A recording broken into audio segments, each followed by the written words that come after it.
Outside and the yard goes silent. Not the slow quiet of evening, not the gradual emptying of the feeders at dusk. A sudden, complete silence. The chickadee that was calling 2 seconds ago is gone. The cardinal that was eating has vanished into the hedge. The robins have stopped moving. But here's what's strange. You've also seen the opposite. You've seen someone else step outside, a neighbor, a visitor, a stranger walking past the fence. And the birds don't move at all. The chickadee keeps calling. The cardinal keeps eating. The yard stays alive. Same yard, same feeder. Same birds, different person. And you've always assumed it was random. You assumed it was something about the way that person moved, or the color of their jacket, or just bad timing. You assumed it didn't mean anything. It means everything. What is happening in that moment of silence is one of the most sophisticated threat assessment processes in the natural world. It has been studied, documented, and replicated in research labs across the country. And when you understand what the birds are actually doing when they go quiet around someone, and why they don't do it around someone else, you will never walk into your yard the same way again. Welcome back to Backyard Bird Mind. If you're new here, subscribe before you leave, because what you're about to learn is not a theory, it is science. And it is happening in your yard right now, whether you know about it or not. Today we are going through exactly why birds go silent around certain people, and stay vocal around others. We're going into the research, into the biology, into what birds are actually communicating in that silence. And we're going to end with something that I think a lot of you will find genuinely hard to sit with, because it says something about who you are to the animals outside your window that most people never get told. Stay until the end. Because the last section, number 6, is about a different kind of silence entirely. Not threat, not alarm. Something quieter than that. And if you've ever lost someone, it is going to stop you. Number 1, silence is not absence. It is a broadcast. The first thing you need to understand is that when birds go quiet, they are not simply hiding. They are talking. The sudden hush that falls over a yard when a threat enters is one of the most information-rich signals in the natural world. Researchers studying mixed species flocks describe it as a form of passive broadcast. Silence used as actively as sound. When a black-capped chickadee stops calling, every bird within range, nuthatches, titmice, juncos, finches, receives that silence as a message. The message is, something has changed. Assess immediately. Research from the Cornell Lab of Ornithology confirms that mixed species flocks in residential areas respond to the silence of sentinel species the way they respond to an active alarm call. The absence of sound is itself a signal. It travels just as fast, in some ways faster, because it requires no interpretation. When the chickadee stops, everybody stops.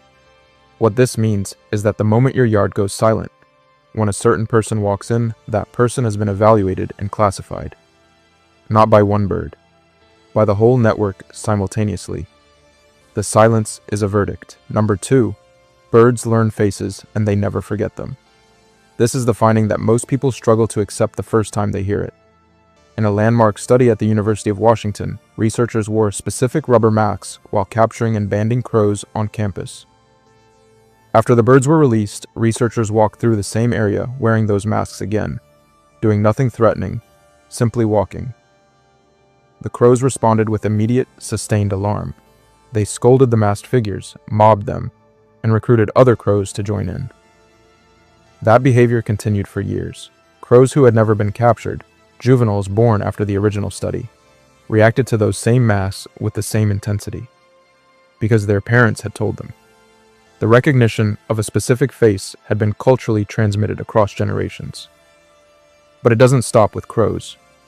Research on black-capped chickadees, including work cited by the Cornell Lab of Ornithology and independent field studies on residential bird populations, demonstrated that individual chickadees adjust the intensity of their alarm calls based on who is entering their territory.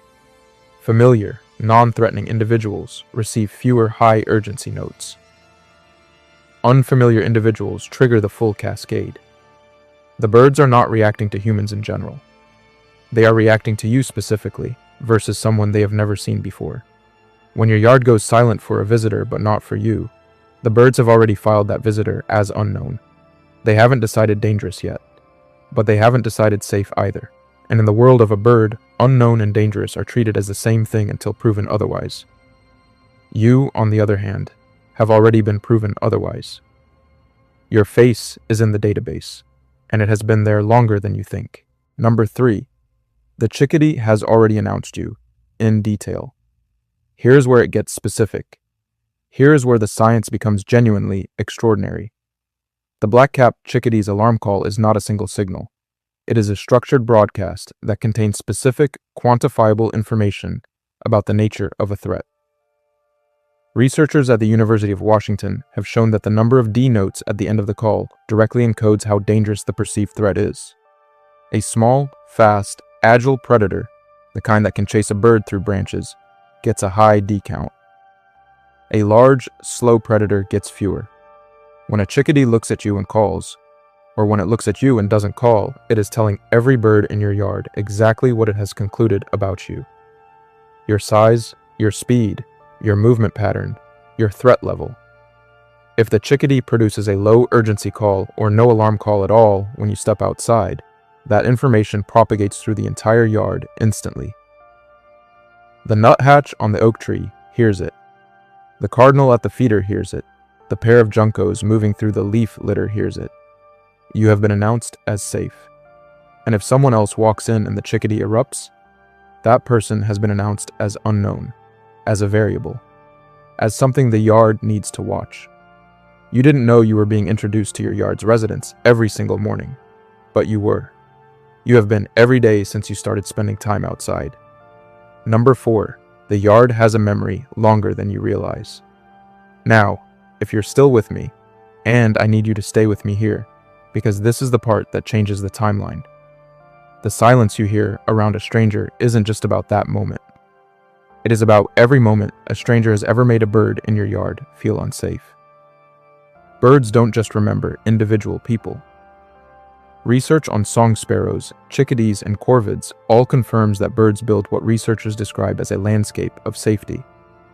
A spatial and social map of their territory that includes information about which locations are safe, which are unpredictable, and which are associated with specific individuals who have earned trust or generated threat.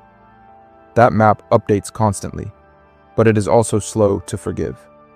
A location or a person classified as safe takes many consistent, positive interactions to reach that status. A location or person classified as threatening can get there in a single encounter. The stranger who makes your yard go quiet today may have done nothing threatening in your yard specifically. They may simply look like, move like, or sound like something the birds have already placed in the threat category. A person who moves fast. A person who makes sudden gestures. A person wearing something that resembles a silhouette the birds have learned to watch for. The yard silence around them is the accumulated weight of every negative experience the birds in your neighborhood have ever had with someone who looked like that. And the yard's continued noise around you? That is the accumulated weight of every quiet morning, every consistent refill of the feeder, every slow, calm movement you have made outside over months or years. You earned that. The birds gave it to you one morning at a time. Number 5, what it means when the yard stays loud for you. Before we get to the last one, and I promise the last one is worth waiting for. If you've ever noticed that your birds keep singing when you step outside, that the feeder doesn't empty the moment you appear, that the yard carries on around you like you're simply part of it, that is not normal. That is not the default. The default for most people is the yard going quiet. The default is birds pulling back, calling alarm, waiting for the unknown variable to leave. Most humans, most of the time, are classified as unpredictable, not dangerous, just unpredictable. And unpredictable means silence until further notice. The fact that your yard stays alive around you means you have been classified differently. It means your face, your movement, your timing, your presence. All of it has been processed by multiple species over time and filed under known. Filed under, not a threat. Filed under, this one feeds us. If you want to know whether you've achieved that, the test is simple. Step outside tomorrow morning and listen. Not for what the birds are saying. Listen for what they don't stop doing. If the cardinal keeps singing, you're in. If the chickadee keeps moving through the maple without adding urgency to its call, you're in. If the chickadee keeps moving through the maple without adding urgency to its call, you're in. If the yard carries on, not frozen, not emptied, just continuing, that is the sound of trust. That is what it sounds like when a community of wild animals has looked at you, discussed you among themselves, and decided you belong there. That is not a small thing. If you've made it this far and something in this video has already changed the way you'll step outside tomorrow morning, hit like right now. It takes 1 second, and it's the thing that puts this in front of people who need to hear it. Okay. Because what comes next is the one I almost didn't include, and it's the one I keep getting messages about. Number 6, the silence that comes from grief. I saved this one for last because it belongs last. There is another kind of silence in the yard, not alarm silence, not the silence of a stranger walking in. A different silence, one that settles slowly. And if you have experienced it, you already know exactly what I'm about to say. It happens when someone is gone. Not when a stranger enters the yard, when someone who used to be there no longer is. Birders and naturalists who study residential bird populations over long periods have noted something that the formal research is only beginning to catch up to. Birds in established territories notice absences. They notice when a person who was part of their daily landscape is no longer present. The feeder that still gets filled by someone else. The yard that looks the same but feels different. The birds that visited reliably for years, and then, not all at once, not dramatically, begin visiting less. Researchers studying human-bird relationships in residential areas have documented that birds build their daily routines around specific people, not just specific locations. The anticipatory behavior, arriving before you appear, positioning near where you usually stand, is tied to you, not just to the food you provide. When that person is gone, the routine breaks. The anticipation has nowhere to land. I'm not going to tell you what that means. I think many of you already know what it means, or have felt something that points toward it. The cardinal that appeared on the day of the funeral and stayed longer than cardinals stay. The bird at the window on a morning when the house was too quiet. The way something in you recognized it as different and didn't dismiss it, even if you couldn't explain why. The science tells us that birds have been watching the people in their territory more carefully and more personally than almost anyone knew. It tells us their silence and their song both carry meaning. It tells us that when they choose to stay near someone, that choice is real. What you do with that is yours. The next time you walk outside and the yard goes quiet, not your yard, someone else's, you'll know what that silence is. You'll know it is a broadcast moving through a network of small, extraordinarily attentive animals. You'll know it is an assessment in progress. And the next time you walk into your own yard and the birds keep singing, you'll know what that means too.